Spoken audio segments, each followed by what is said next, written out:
Hey guys, welcome back to my channel. Hello, if you're new, my name is Haley. I am a cashless budgeter, recent graduate, and caregiver working on her relationship with finances as well as working towards financial freedom. If that's something you're interested in watching, please leave a like, comment, subscribe down below, and let's get into the video. There's not going to be much editing with this. I apologize again for not having an upload on Wednesday. By the time you're seeing this, it would have already happened, but I did have what they think was an infection in my finger, and so all of this was swollen. It's gone down some, but it's still kind of swollen anyhow. So writing is going to be interesting. I'll probably not physically write anything in this video, just because it is still sore. But I thank you guys for those who left well wishes, and let's hope this heals up like it's supposed to. So I have a lot to get through, so I'm going to kind of speed talk through a lot of this and try to keep the flow going as much as possible. My brain's kind of foggy too, so we're gonna work with it.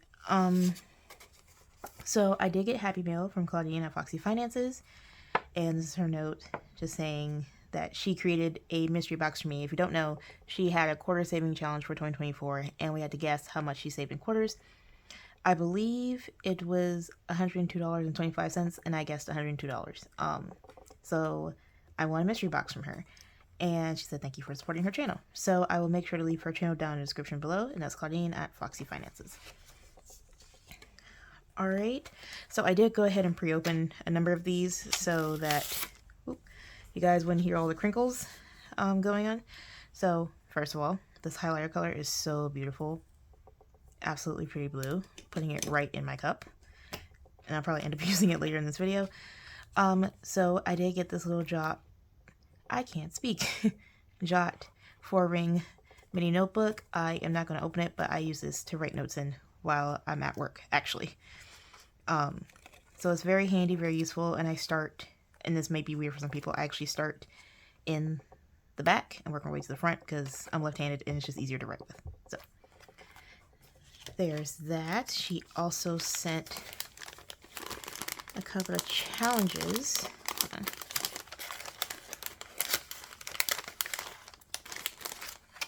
Oh, over there. Ooh, a laminated tracker. I actually was thinking about getting some of these just because, I mean, I like using paper trackers, don't get me wrong.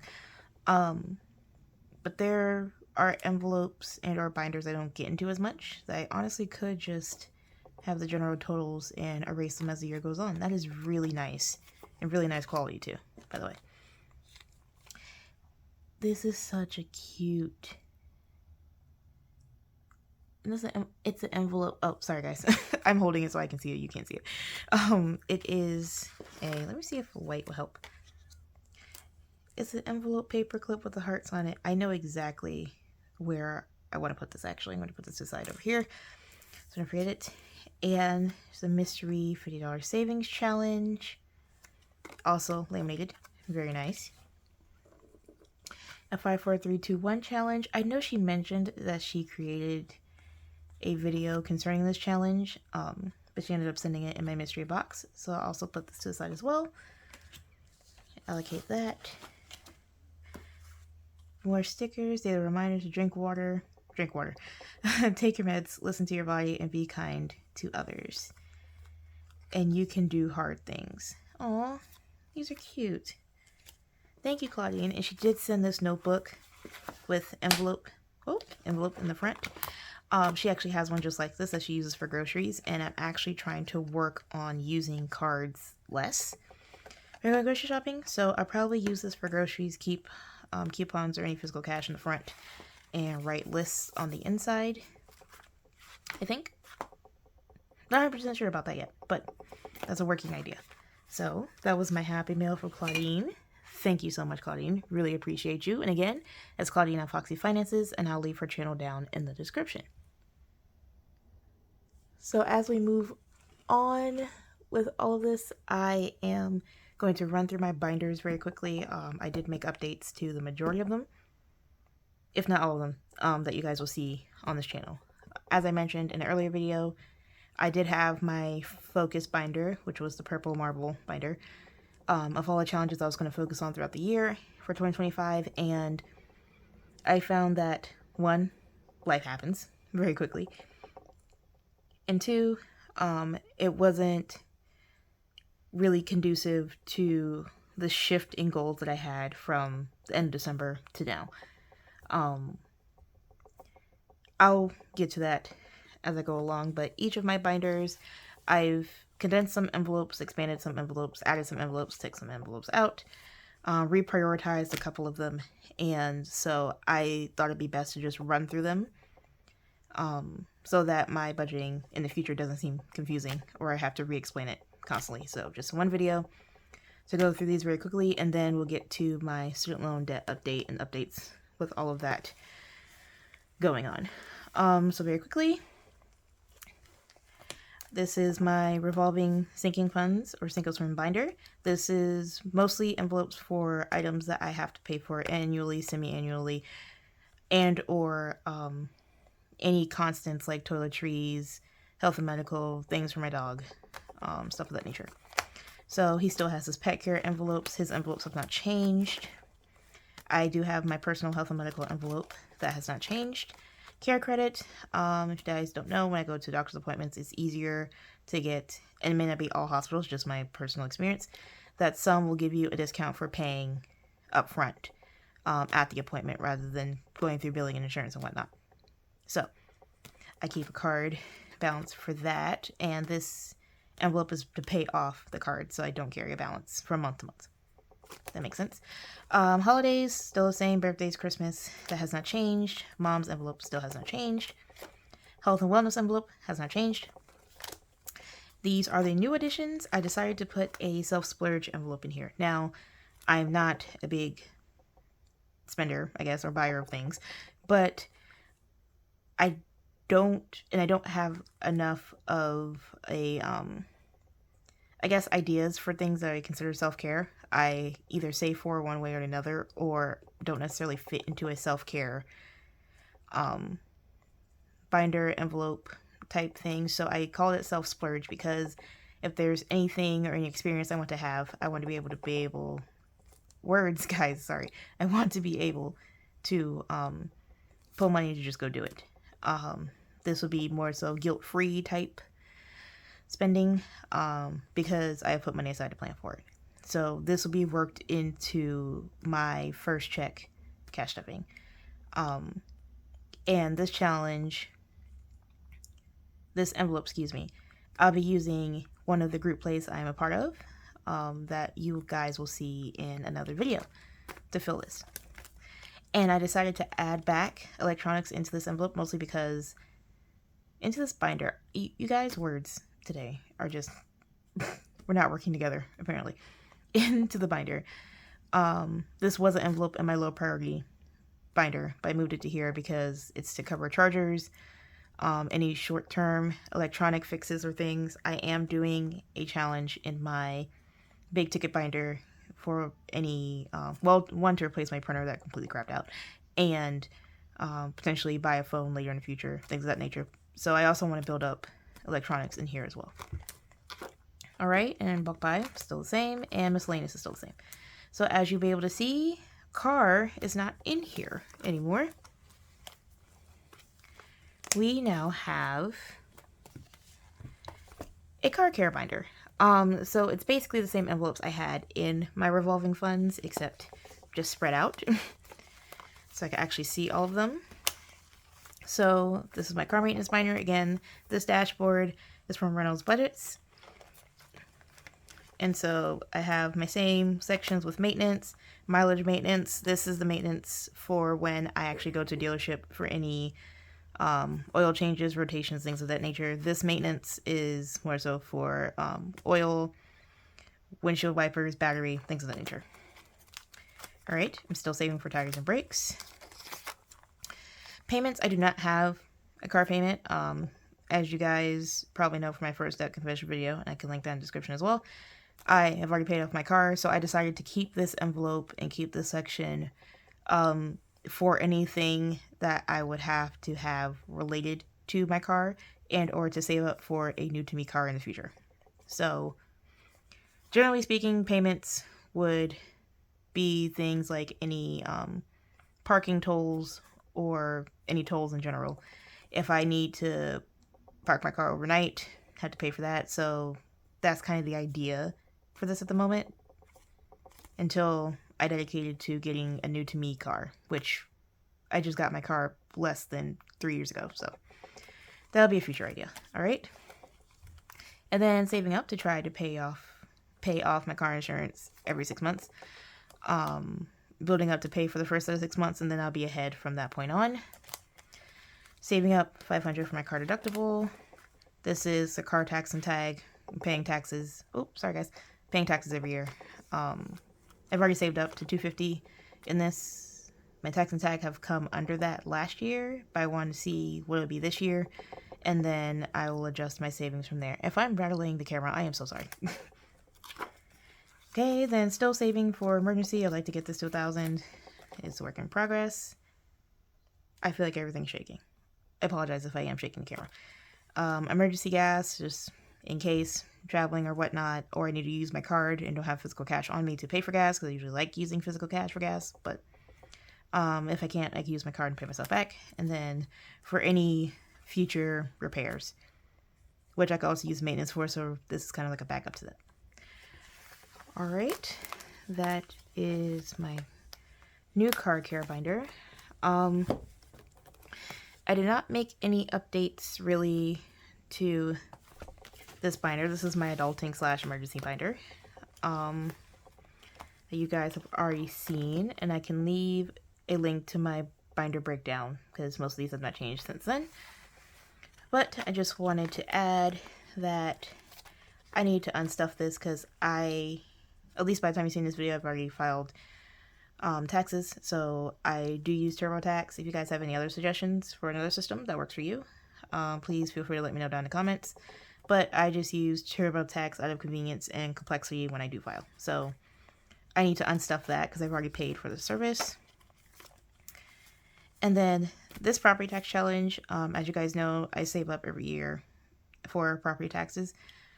Due to a reassessment that occurred recently, I am now kind of shifting my savings. As our property taxes remained fairly constant, I guess, with each other, only went up by a couple $100. Insurance, of course, skyrockets, especially with Helene and other things going on. So we had a certain structure of who contributed to what. One person was home insurance and things of that nature, home warranty, and the works, and the rest of us were splitting property taxes. Now that saving for home insurance and stuff is higher than saving for property taxes, I am now, don't want to say in charge of, but will be tasked with paying home insurance. Yes, there is an option to pay monthly. I don't want another monthly bill, so I am saving up to pay it in full every year. I have until October, and the thing is, like, you don't really know what the number will be. You just kind of base it off the last year and add some. So my goal is to get to, I'm not trying to get to 5,000 obviously, but at least get to 1,500 or close to it, I think would be enough. And that's already far above what this past year's was. So shifting that, in case you guys, even though it says property taxes, and you might hear me refer to it as home insurance, so I don't want that to be confused either. All right, so moving on very quickly. So I moved both monthly challenge and my sloth saving challenge into my emergency section of this binder, and just stating that these dashboards are from Taylor at a little bit all. So shameless plugging. My monthly challenge I'm still going to use for my job income replacement fund. And I'm going to continue to add to it. The next time I redo this challenge, I probably won't re-sticker the scratch-offs and just add and keep track of the numbers as I go along. It makes it easier for me. One less thing I have to necessarily keep track of physically. And I can also fluctuate the amount. Like, I don't have a goal number necessarily to put in here. So that is that. And then this lost savings challenge I am using for my deductibles. So that's medical deductible, pet deductible, pet health deductible, excuse me, and any type of like home warranty deductible. Trying to save at least I think the general recommendation is 1-2% of home's value, but of course that fluctuates throughout the years. So I'm just slowly building that up when I can. So this challenge in total will save me $46.02, and the monthly challenge is $2,400, which is about 1 month of my income with some overtime and buffer fixed into it. So that is that. And you'll see these binders instead of just my one focus binder envelopes in it. Let's see, biggest update came from my home binder. As you guys know, I had multiple envelopes in here for different things, whether that be survey, whether that be interior, exterior, work, appliances, this, that, and the third. And I found that having so many envelopes just stressed me out more. And situation is still up in the air with a lot of things. So what I decided to do is kind of resplit my binder into current and future home situation. So what I've done is, instead of having all those multiple envelopes, I condensed them into emergency and buffer, renovation, remodeling, and finances and mortgage. I don't know if mortgage is going to be involved, but any type of financing you need, any like logistic things that would require any type of financing will come from here. And instead, I decided to do the 2025 Savings Calendar Challenge by Andrea at No Bugs Given. I will leave her channel down in the description. And I'll be adding to this as I go along.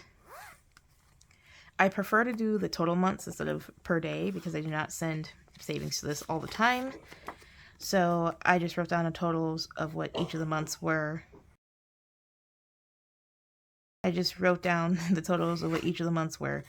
There are butterflies for additional savings, and also you can save $1 for every letter of the month as well. I don't know if I'm going to do that. I am just going to focus on getting the months done first, and if I have extra to do either one of these or both of these, then I will do that. Again, it's a freebie on Andrea's channel, and she has also started posting videos, so please go check her channel out. No Bugs Given. I will leave her channel down in the description below. Alright, and so this is for current situation. Anything that will be happening in the next year or so will come from this. Now, again, Reynolds budgets. Here is where I'll be saving for future home expenses. In this case, down payment, due diligence, and closing a future home. So what I've decided to do is take my 100 envelope challenge. If you guys remember, my goal was to get to 10,000. So I was saving $100 per balloon in a balloon challenge from T&L Budgets. I believe it's still available on her channel. I'll leave her in the description as well. And not to say that that was too big, but I found myself getting demotivated as I kept going. So what I decided to do is basically break down the challenge into smaller challenges that will eventually feed into this down payment envelope. So I'm continuing with the 100 envelope challenge. However, I am just doing a variety of 100 envelope challenges. I will get to the 10,000 or 10,100 savings eventually.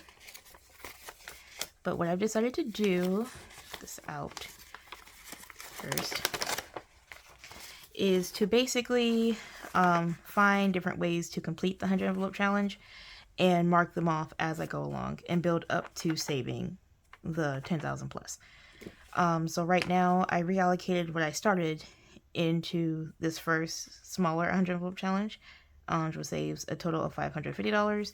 And then once I finish that, I'll go on to this one that saves $1050 and build up from there. These put the numbers into more, I guess, bite-sized chunks. And as more of my income frees up and I pay down debt, then I'll be able to add more to this. And you guys will see that in my future cash stuffing videos when I do stuff in this binder. Alright, so this challenge is still ongoing. Again, I didn't remove any funds. I just moved them from the bigger 100 envelope challenge to the smaller one. And we'll basically stair-step my way from there. Alright, and then this Ultimate Savings Challenge book was one I bought off Amazon over a year and a half ago. I couldn't re-find it, and my book is basically falling apart. But I'm using it to save up for any due diligence, like inspections and whatnot, and closing cost. So, 100 envelope challenge, purely down payment. This challenge, due diligence and closing. And if there's a smidge over that can go into down payment, then sure. But for the most part, these already have enough mini challenges in there for me to do separately. If you want me to include the book on the channel or the challenges I'm doing on the channel, let me know down in the comments, and I'll try to show you guys and fit it in so you don't just see me putting money in here. You actually get to follow along with me as I mark it off. And again, it's a lot like other low-income challenge books that has coloring jars, different save $20 per icon, or $10 or $5, $1, so on and so forth. So I'm just gonna try to collectively work through the entire book, and I believe at the end it'll be 16,000-ish dollars, give or take some. So yeah. And in the meantime, while I'm filling up these two challenges, I also have some other mini challenges, because one of my other goals for this year was to reuse challenges I already have and or challenges I receive.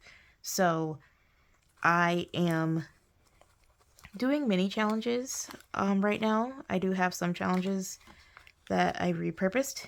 In this case, this is a mini fairy house challenge from Danielle Craft Studios.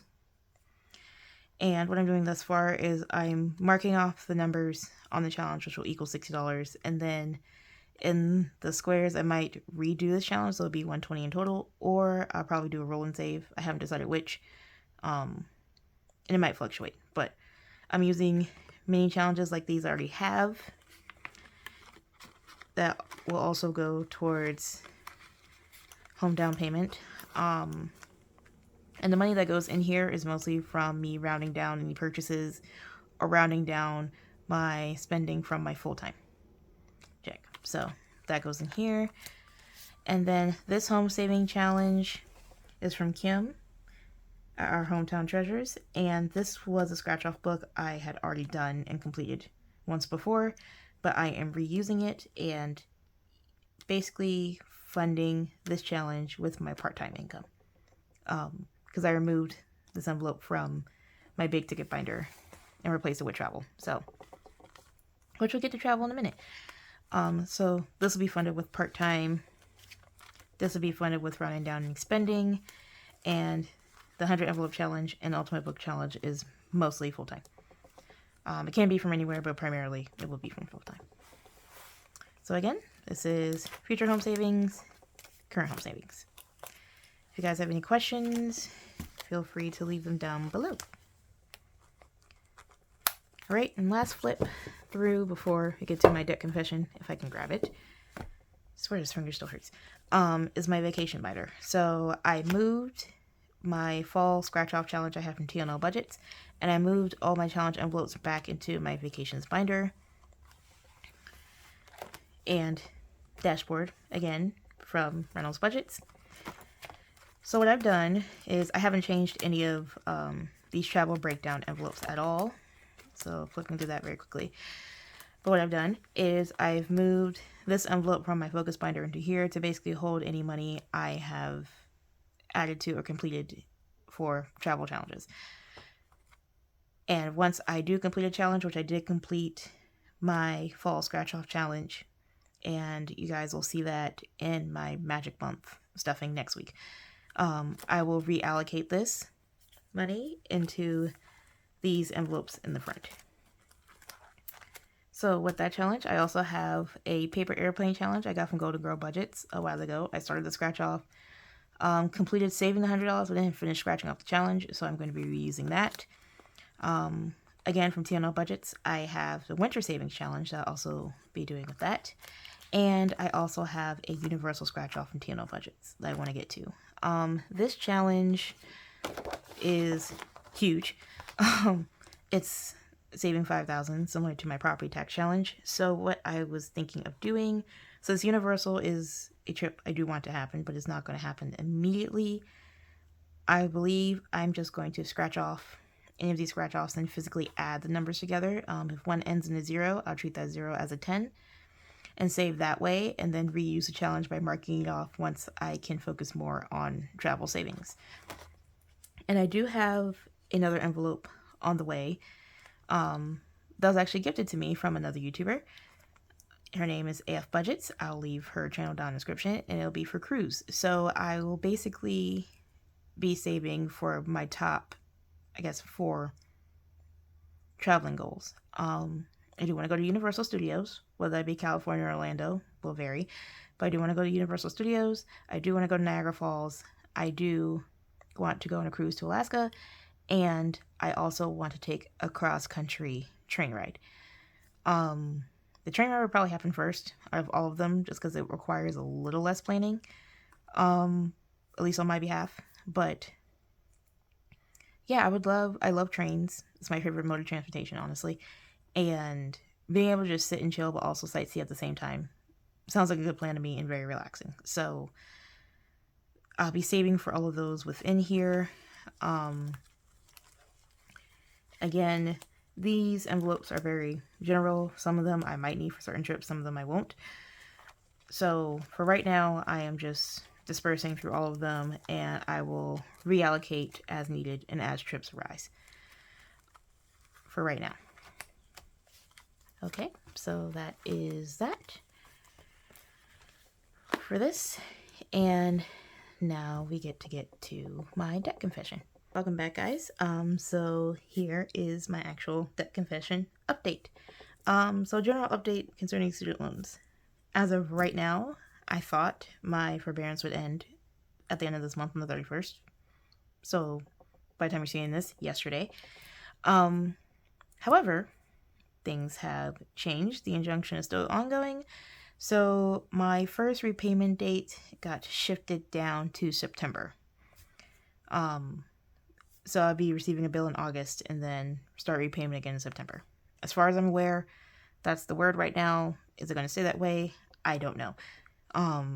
If it does change, then my whole approach will more than likely change, and I come update you guys about it. And feel free to leave your opinion about it. But what I've decided to do, since this forbearance is ongoing and it is 0% interest, I know there are people who can put money like this for student loans in a savings account, high yield savings, and watch it gain interest and then pay all of it back before repayments and interest restart. And that is great for them. I am happy they found something that worked. But for me, personally, I get more satisfaction of physically seeing numbers go down. I am more motivated when I see the numbers go down. So, with that being said, I am going to update what the principal is for both loans. But from here on out, until this forbearance ends, all of my student loan payments, including the one that is budgeted for my Stafford loan, is going to go to my Direct Plus loan. As you can see, I had the greatest starting balance, and I also had the greatest interest at 7.54%. So I'm going to try to get this principal down as much as humanly possible between now and, I'll say, July, because what happens in August and September is still up in the air. All right, so I'll probably put a poll up, maybe, or you guys can tell me in the comments whether or not you want me to update this monthly or just update this when the forbearance is set to end. But if I'm rattling you guys, I am so sorry. Because I feel like I keep hitting the stand as I'm talking. Anyway, so I am actually going to start with updating my Direct Plus loan first. So this month, you guys have watched my past budgeting videos. I have paid my scheduled payment of $500 towards this loan, but I've also been adding money from my part-time income into here. You guys will officially, I guess, see it next week, but today I did get paid from my well, as I'm recording this, I got paid for my full time. And so I budgeted $350.64 to go towards my Direct Plus loan. Again, whether or not they're going to continue with this injunction and keep interest off this entire time, I don't know. But I'm just going to keep adding to this loan until it changes. So with all that I've paid this month, I paid the scheduled $500 plus $1,150 of additional payment, which I'm going to refer to as my avalanche payment, towards this loan. So in November, my total, hope you guys can see that actually. Yeah. Okay. So in November, my principal was $36,637.64.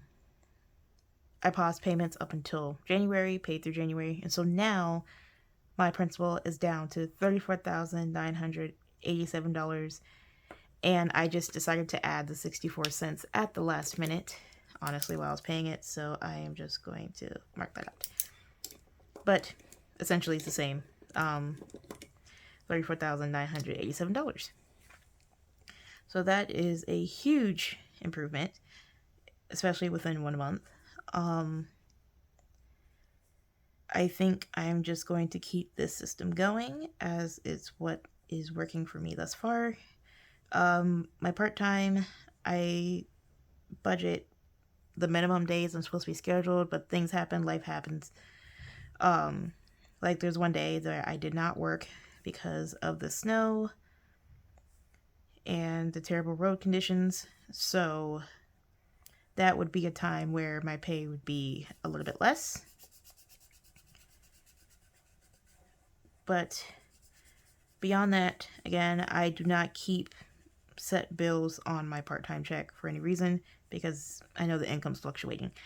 So I try to put at least $200 or close to 80% of my, of my part-time checks to the student loan for my avalanche payment.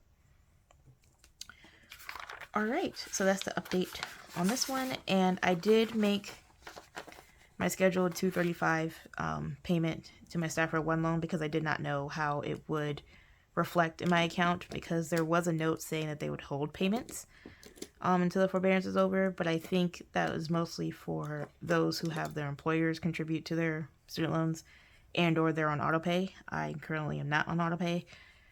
I just prefer paying when I get it versus waiting for a particular date. So yeah, I've personally seen my principal go down directly. And the system seems to be keeping up with the date that I pay them. So I don't know if they're just going to amass it into, or have the date shift and mass it into one payment before the forbearance ends, or just keep it as is. I don't know. I just know I'm keeping track just in case there are no mistakes made. And I can tell if something was changed. So Stafford loan did get its $235 payment. So now the principal is down from $18,829 in November to $18,594.41 come the end of January. So smaller progress, which I expected. Again, I'm not really focusing on this loan as much as the monthly payment, I believe, is $228. Definitely more manageable than the $480 plus I have to spend for my direct loan. So this loan is basically going to be on the back burner until the forbearance ends. I'm not going to be adding any more to it. Sorry about that, guys. I completely knocked over the camera and had to reset everything. But leaving off what I was saying, I am not adding any more to this loan until the forbearance officially ends and I have to start official payments back on this. I want to focus as much energy as I can on my Direct Plus loan and getting the principal down at the 0% interest as much as possible. And again, whether or not it's going to stay that way, I don't know. This has been an absolute dumpster fire of a roller coaster, to be honest. But you know, we're just rolling with the punches and using the resources we have to the best of our ability. So yeah, honestly, that is pretty much all the news I have for you guys. I thank you guys for watching. If you made it this far in the video, leave a flag of any kind down in the comment section below. I hope you have a great evening, day, night, wherever you are in the world, and hope to see you guys next time. Bye, guys.